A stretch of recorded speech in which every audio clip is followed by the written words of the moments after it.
I thought our marriage was built on trust and honesty, but one card game changed everything. When my husband made that outrageous request after winning, I couldn't believe my ears. "You want a date with my mom?" I laughed nervously, thinking he was joking, but his serious expression said otherwise. Little did I know, that one sentence would unravel secrets I never imagined. We were the perfect couple, or so I thought. Mark and I had been married for 7 years, and life had settled into a comfortable routine. He was the charming, funny guy everyone loved, while I was the planner, the one who kept things on track. Together, we balanced each other perfectly. Our evenings were often spent playing cards, a tradition we started early in our marriage. It was our way to unwind, laugh, and reconnect after long, stressful days. The games weren't just about winning or losing, they were about us. Sometimes we'd bet silly things like who would do the dishes or plan the next date night. It was harmless fun, or so I believed. Mark always had a knack for making things more interesting. That night, he proposed something new, a wish for the winner. "Anything within reason," he said with a mischievous grin. I laughed, brushing it off as another one of his quirky ideas. But then he won. His grin widened as he leaned back in his chair, savoring the moment. "Okay," he said, his tone playful but firm. "I want to take your mom on a date." I froze, unsure if I'd heard him right. "What did you just say?" I asked, trying to keep my voice steady. "You heard me," he said, laughing but with a glint of seriousness in his eyes. "A deal's a deal, right?" My mind raced. Was this a joke? A test? Or something else entirely? I forced a smile and played along. "Fine," I said, my voice dripping with sarcasm. "But don't blame me if she turns you down." As strange as it was, I never expected what would happen next. At first, I didn't think much of it. Mark had always been unpredictable and playful. This was just another one of his quirks. But as the days passed, I started noticing little things that didn't sit right. His excitement for the date was unusual. He spent extra time picking out his clothes, even asking me for advice on what would look best. "It's just for fun," he said with a laugh. But the way he adjusted his tie in the mirror felt too intentional, too precise. When he came back that evening, I was curious, more curious than I wanted to admit. "So, how was it?" I asked, trying to sound casual. "It was nice," he said with a shrug. "We talked, shared stories, and had a good laugh. That's it." I pressed, studying his face for any hint of something more. "That's it," he replied, smiling as if the whole thing was harmless. But something about his tone, too light, too rehearsed, made my stomach tighten. Was I overthinking this? It was just a silly bet, wasn't it? Over the next few days, things felt different. Mark brought up the card game more than once, joking about his date. His teasing was lighthearted, but it felt like he enjoyed the memory a little too much. Then, one evening, he suggested another game of cards. "Double or nothing," he said, his eyes gleaming with mischief. "Double what?" I asked, my voice tinged with suspicion. "Another date with your mom," he replied, grinning as if it were the most normal thing in the world. I laughed nervously, but inside a small flicker of doubt began to grow. Why was he so eager? Was it really just a joke, or was there something I was missing? I agreed to play, but my mind was racing. When he won again and made the same request, I couldn't shake the unease creeping through me. I tried to rationalize it, telling myself it was all in good fun. But late at night, lying awake in bed, I couldn't ignore the questions swirling in my mind. What was really going on? Mark's second visit to my mom, Mrs. Carter, unfolded much like the first, at least on the surface. He came home smiling, talking about her homemade lemonade and their conversations about family history. But this time, there was something different in the way he spoke about her. His words were light, but his tone was warm, too warm. "She's really fascinating, you know," he said one evening as we sat on the couch. "She told me stories about growing up on the farm. It's amazing how much she's done in her life." I nodded, trying to keep my voice steady. "Yeah, she's been through a lot." But then he added something that sent a chill down my spine. "You're lucky to have her. She's such an incredible woman." The words lingered in the air, heavy with implications I couldn't quite name. Was it admiration? Respect? Or something else entirely? I didn't know, and that uncertainty gnawed at me. The next time Mark suggested playing cards, I hesitated. Part of me wanted to say no, to put an end to this strange game we'd been playing. But another part, one I wasn't proud of, needed to know where this was going.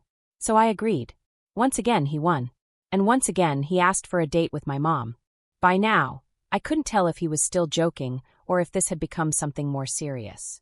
I watched him closely as he made plans for the visit, his face lit with an enthusiasm that felt unsettling. On the day of the visit, he brought flowers. Flowers. When I asked him why, he shrugged and said, "It's just a nice gesture." My mom seemed delighted when he arrived, her laughter filling the room as they exchanged stories and jokes. She looked happy, glowing even.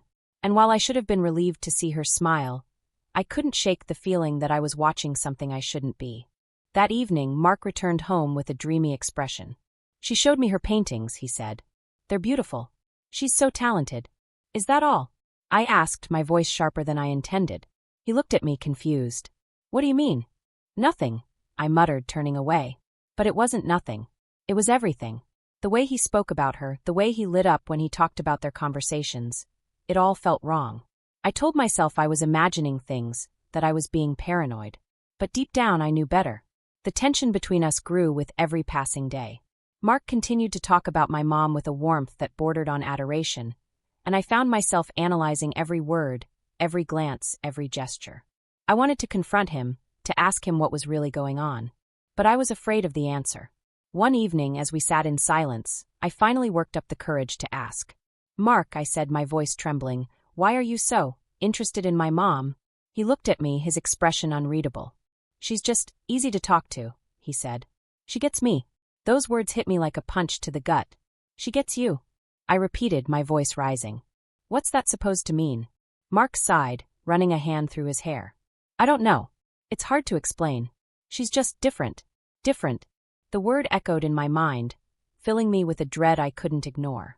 What had started as a silly game had become something far more complicated and far more dangerous. The atmosphere in our home became heavy, weighed down by the unspoken tension between Mark and me. I tried to brush it off, to convince myself it was all in my head, but the growing unease was impossible to ignore. Every time he mentioned my mom, her laugh, her stories, her understanding nature, it felt like a dagger twisting deeper into my chest. One evening, after another card game and yet another date request from Mark, I decided I couldn't take it anymore. I needed answers. I needed to know if this was still just a game to him, or if it had turned into something else entirely. The following weekend, I made an excuse to visit my mom while Mark was there. I told him I'd forgotten some baking supplies at her house and needed to grab them. He seemed caught off guard but didn't protest. As I arrived, I parked down the street, my hands trembling as I stepped out of the car. I felt like a spy, sneaking through the shadows of my own life.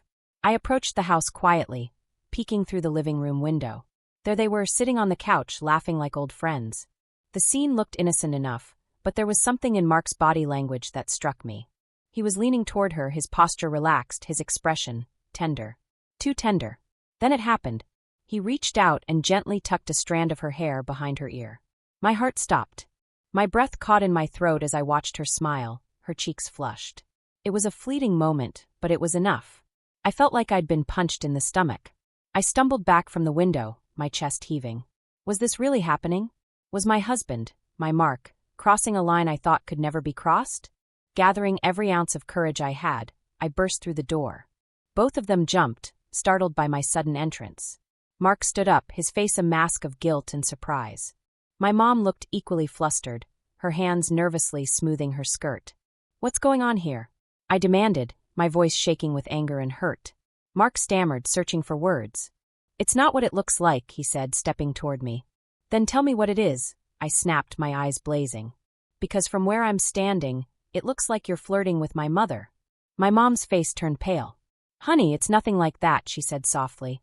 "We were just talking." "Talking?" I interrupted, glaring at both of them. "Is that why he touched your hair? Is that why you're blushing like a schoolgirl?" The room fell silent, the tension so thick it was suffocating. Mark finally spoke, his voice low and pleading. "It's not what you think. I care about her, yes, but not in the way you're imagining." "Then why does it feel like I'm losing my husband to my own mother?" I shot back, tears streaming down my face.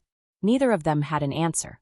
And in that silence, the weight of the betrayal, real or perceived, crashed down on me. I turned and walked out, leaving them to their awkward, guilty silence.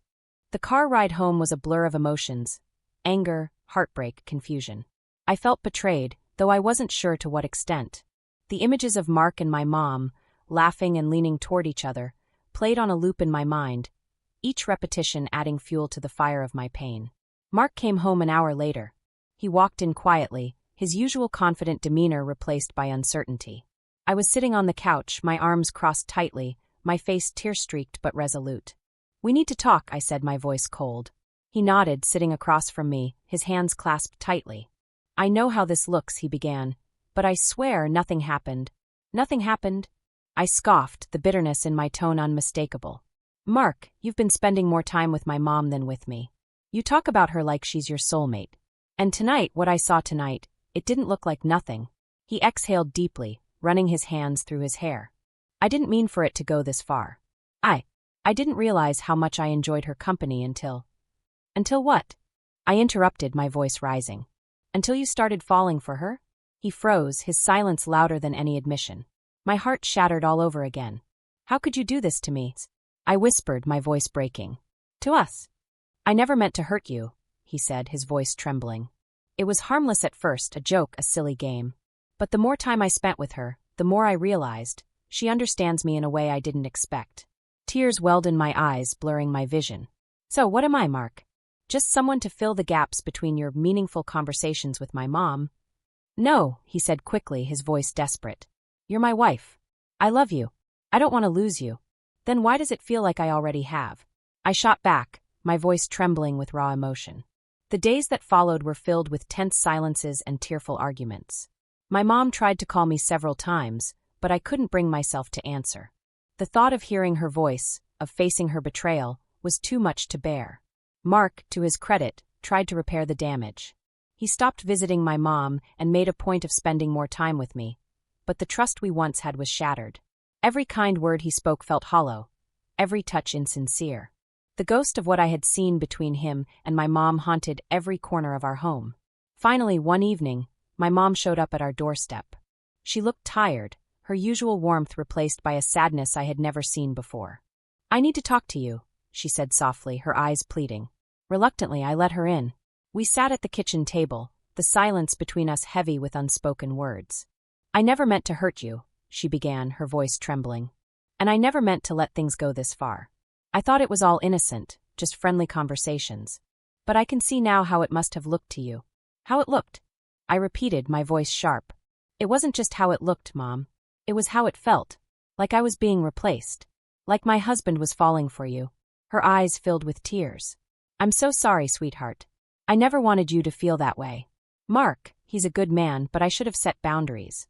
I should have known better." I didn't know what to say. The anger and betrayal I felt were still there, but hearing her acknowledge her mistakes softened something inside me. Over the next few weeks, we worked toward repairing the damage. It wasn't easy. Trust is a fragile thing, and once broken, it's hard to piece back together. Mark and I started couples counseling, and I set clear boundaries with my mom, making it clear that our relationship needed time and space to heal. Even now, the scars of what happened remain. But I've learned that relationships, like people, are imperfect. They require effort, honesty, and forgiveness to survive. And while I may never fully forget what happened, I'm learning to move forward, one step at a time. As the weeks turned into months, life slowly began to regain some sense of normalcy. Mark and I worked hard to rebuild the trust that had been broken.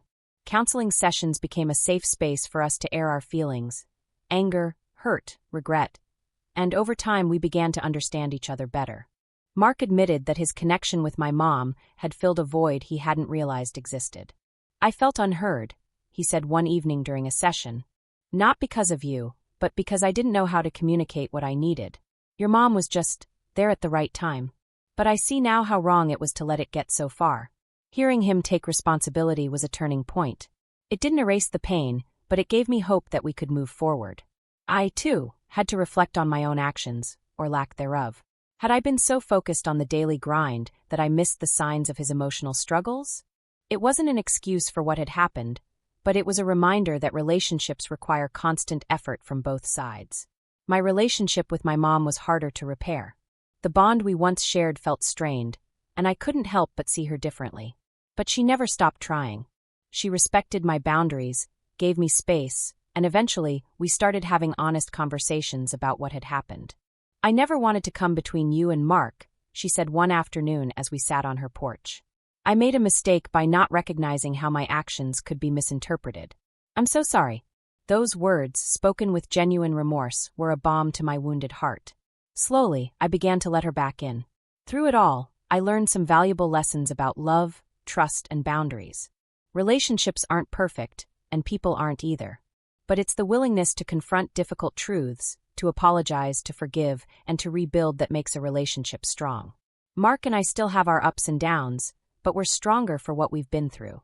We've learned to communicate better, to express our needs and fears before they spiral into something more damaging. And my mom? She's still in my life, but we've established clear boundaries that protect everyone involved. If there's one takeaway from all of this, it's that love and trust are fragile, but they're also resilient. They can survive mistakes and missteps if both parties are willing to fight for them. And while the road to healing is never easy, it's worth every step. If you were in her position, what would you do? Could you forgive? Or would the betrayal be too much to overcome? Share your thoughts in the comments below. I'd love to hear your perspective. Don't forget to like this video and subscribe for more stories that dive deep into the messy, complicated world of relationships. Trust me, you won't want to miss what's coming next.